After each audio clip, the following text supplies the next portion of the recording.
మీకు ఇది ఈ విషయంలో కదిలించవలసి వచ్చిందంటే మీరు చెబితే వాస్తవాలు ప్రజాహితమవుతాయి. ఒకటి. రెండోది సార్, ఈరోజు కాంగ్రెస్ పార్టీ ప్రజాపాలన దినోత్సవంగా ప్రకటించుకుంది. అటు బీఆర్ఎస్ పార్టీ 17 గురించి ఒక వాదన తీసుకొస్తుంది. అదేవిధంగా ఇటు బీజేపీ పార్టీ కూడా ఈరోజు జాతీయ జెండాని విముక్తి దినోత్సవంగా జరుపుకోవాలని చెప్పింది. అటు ఓన్ చేసుకునే పరిస్థితి చేసుకుంటుంది. ఎట్లా చూడదు సార్? ఏ విధంగా మీరు రియాక్ట్ కాబోతున్నారు దీని మీద? నేను దీన్ని ఒక సమైక్యత దినోత్సవంగానే చూస్తా. దీన్ని రాజకీయాల కోసం వాడుకోకూడదు. ఇది బీజేపీ ప్లాన్ అయినా, బీజేపీ ప్లాన్ ఏమో మత కల్లోలాలు ప్రేరేపించే విధంగా ఒక సామాజిక వర్గాన్ని ఇంకొక సామాజిక వర్గం మీద ఎగదోసే విధంగా ఆ భావజాలంతో బీజేపీ దీన్ని విముక్తి దినోత్సవం అంటున్నది. ఇంకోవైపు కాంగ్రెస్ ఏమో అసలు సమస్య నుంచి ప్రజల దృష్టిని పక్కదోవ పట్టించేందుకు ప్రజాపాలన దినోత్సవం అంటున్నారు.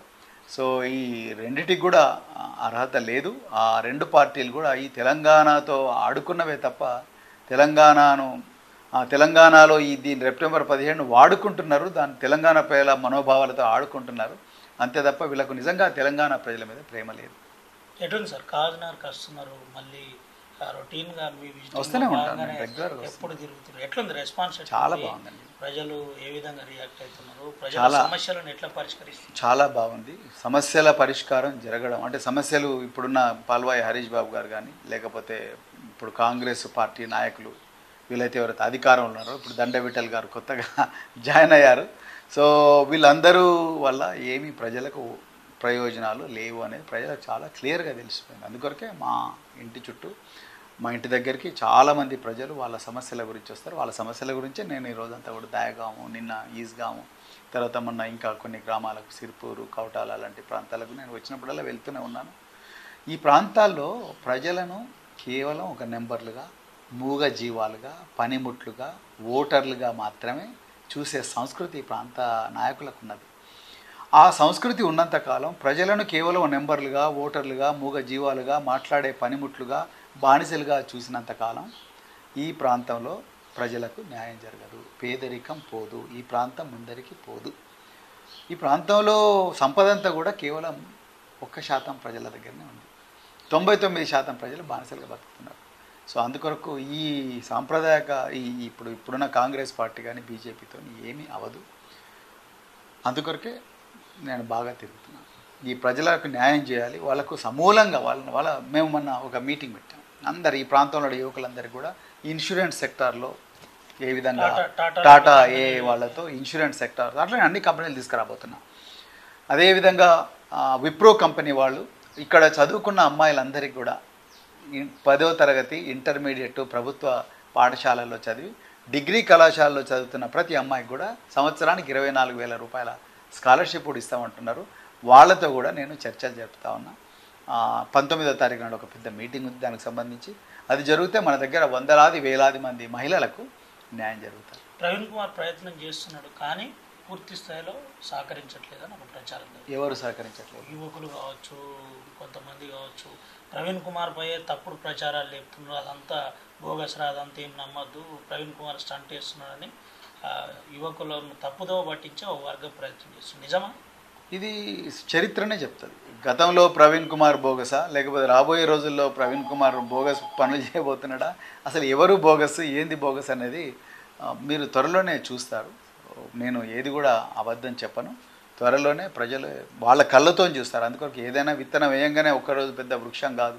సో దానికి కొన్ని రోజులు పడుతుంది. ఇవాళ నేను విత్తనాలు వేస్తున్నా, తప్పకుండా రాబోయే రోజుల్లో ఈ ప్రాంతంలో సస్యశ్యామలం అవుతుంది. ఇక్కడ ప్రాంతాల్లో ప్రజలు ఆత్మగౌరవంతో బతుకుతారు. ఆ ఆరోగ్యం కోసం కానీ, వాళ్ళ బిడ్డల జీవితాల కోసం కానీ, వాళ్ళ ఇళ్లలో సంపాదన కోసం ఒకటి కాళ్ళ మీద పడకుండా ఆత్మగౌరవంతో బతికే విధంగా నేను వాళ్ళ కోసం ఒక అద్భుతమైన దారి తయారు చేస్తున్నా. అది బోగసా కాదనేది నేను చెప్పకూడదు, ప్రజలు చెప్తారు. ఏంటి సార్, అంటే మీరు సీనియర్ పోలీస్ ఆఫీసర్, మాజీ పోలీస్ ఆఫీసర్, ఎట్లుంది స్టేట్లో లా అండ్ ఆర్డర్ పరిస్థితి? అసలు లా అండ్ ఆర్డర్ పరిస్థితి మీరే స్వయంగా మొన్న మీడియా ముందు చెప్పిన పరిస్థితి ఏంటి సార్? అంటే ఎట్లా చూడొచ్చు? రవి గారు ఒక పోలీస్ ఆఫీసర్గా ఈ మాట మాట్లాడాల్సి వస్తున్నందుకు సిగ్గుగా ఉంది, బాధగా ఉంది. కానీ పోలీస్ వ్యవస్థ ఎంత ఘోరంగా తయారైందంటే ఒక హోంమంత్రి ముఖ్యమంత్రి లేనందుకు, ఒక రౌడీలాగా ప్రవర్తించే వ్యక్తి ముఖ్యమంత్రి అయినందుకు రౌడీల రాజ్యంగా తయారైంది. దురదృష్టం ఏంటయ్యా అంటే ఈ రౌడీలకు పోలీసు వాళ్ళు బందోబస్తు ఇస్తున్నారు. పోలీసు వాళ్ళు ఎవరైనా ఇప్పుడు నేను రవిని కొట్టడానికి వస్తున్నాను అని అన్నాను అనుకోండి, ముందు మా ఇంటికి వస్తే నువ్వు ఆగు అంటారు. అయ్యో రవిని తంతరేమో అని చెప్పి రవి ఇంటి దగ్గర బందోబస్తు పెట్టుకుంటారు, నా ఇంటి దగ్గర బందోబస్తు పెట్టుకుంటారు. పోలీసు వాళ్ళు నీ ఇంట్లోనేమో నిన్ను నిర్బంధిస్తారు, నేను కొట్టడానికి వస్తా నీ సంగతి చూస్తాను అన్నోనికేమో ఎస్కార్ట్ ఇచ్చి నీ ఇంటికి తీసుకొని వచ్చి నిన్ను దండిస్తారు. దానికి ముఖ్యమంత్రి సర్టిఫికేట్ ఇస్తాడు, మేము మామూలుగానే వచ్చినాం, మేము తన్నాలనుకొని వచ్చినాము, చింతపండు అయిన తర్వాత ఇప్పుడు ఎక్కి ఏడుస్తున్నారు, మరి సంకనాక మా ఇంటికి వస్తామన్నారా మీరని ముఖ్యమంత్రి బహిరంగ సభలలో అంటున్నాడు. అంటే ఒక ముఖ్యమంత్రి హోంమంత్రి ఒకటే వ్యక్తి, ఆయన 4 కోట్ల మంది ప్రతినిధి, అతనే ఆ విధంగా రౌడీ గ్యాంగులను ప్రేరేపిస్తుంటే ఇంకా ఎక్కడుంది లా అండ్ ఆర్డర్? ఈ రాష్ట్ర తెలంగాణ లా అండ్ ఆర్డర్లో అత్యంత కింది స్థానంలో ఉంది. ఇలా హైదరాబాద్ పోలీస్ కమిషనర్ శ్రీనివాస్ రెడ్డి ఏం పాపం చేసిండని ఆయన ట్రాన్స్ఫర్ చేసిండు? అదే అడగబోతున్నా. ఎగ్జాక్ట్లీ శ్రీనివాస్ రెడ్డిని వెంటనే ట్రాన్స్ఫర్ చేసి ప్రధాన కారణం ఏమై ఉంటుంది అంటే మీకు? నేను అనుకుంటున్నాను శ్రీనివాస్ రెడ్డి రేవంత్ రెడ్డి చట్ట వ్యతిరేకమైన సూచనలు ఆదేశాలను పాటించలేనందుకు. శ్రీనివాసరెడ్డి ముక్కుసూటిగా పోయే వ్యక్తి, రేవంత్ రెడ్డి ఎన్నో చట్ట వ్యతిరేకమైన పనులు పోలీస్ అధికారులకు పురమాయిస్తూ ఉన్నాడు.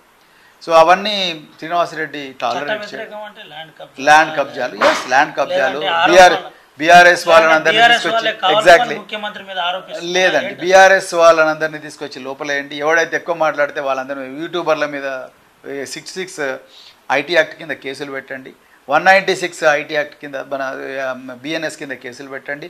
ఆ విధంగా ముఖ్యమంత్రి పోలీసు కమాండ్ అండ్ కంట్రోల్ రూమ్లో కూర్చొని ఆదేశాలు ఇస్తుంటే ఒక ఐపీఎస్ ఆఫీసర్, బాధ్యతాయుతమైన ఐపీఎస్ ఆఫీసర్ ఆ విధంగా టాలరేట్ చేయలేడు, అందుకొరకే ఆయనను తీసేసింది. సో అందుకు అట్లా అంటే ఎవరైతే అడుగులకు మడుగులొత్తే వాళ్ళు ఉన్నారో వాళ్ళనే పెట్టుకుంటున్నాడు, ఎవరైతే కబ్జాలు ఇవన్నీ చేస్తూ ప్రోత్సహిస్తున్నారో వాళ్ళనే పెట్టుకుంటున్నాడు, ఎవరైతే క్వశ్చన్ చేస్తున్నారో వాళ్ళని సైడ్ లైన్ చేస్తున్నారు. అందుకొరకు ఈ రాష్ట్రంలో రేవంత్ రెడ్డి గారి చేతిలో హోంశాఖ ఉన్నంత వరకు, ఆయన ముఖ్యమంత్రిగా ఉన్నంత వరకు ఈ రాష్ట్రంలో రౌడీల రాజ్యమే నడుస్తుంటుంది తప్ప ఇంకోటి కాదు. అంటే నేరుగా ఇప్పుడు సివి ఆనంద్ కూడా తీసుకొచ్చిన పరిస్థితి, ఏం అడ్వైజ్ చేయబోతున్నారు ఒక ఐపీఎస్ ఆఫీసర్గా, senior IPS officer? CV Anand ఎట్లుంటే బాగుంటుంది, ఏ విధంగా ఉంటే కరెక్ట్? సివి ఆనంద్ గారు, మీరు చట్టబద్ధంగా పాలన చేయండి. అంటే ఈ డిపార్ట్మెంట్లో రాగద్వేషాలకు అతీతంగా ముఖ్యమంత్రి గారు ఎలాంటి ఆదేశాలు ఇచ్చినా పెడచెవిన పెట్టి మీరు చట్టం ప్రకారం రాజ్యాంగబద్ధంగానే మీరు అడ్మినిస్టర్ చేయండి.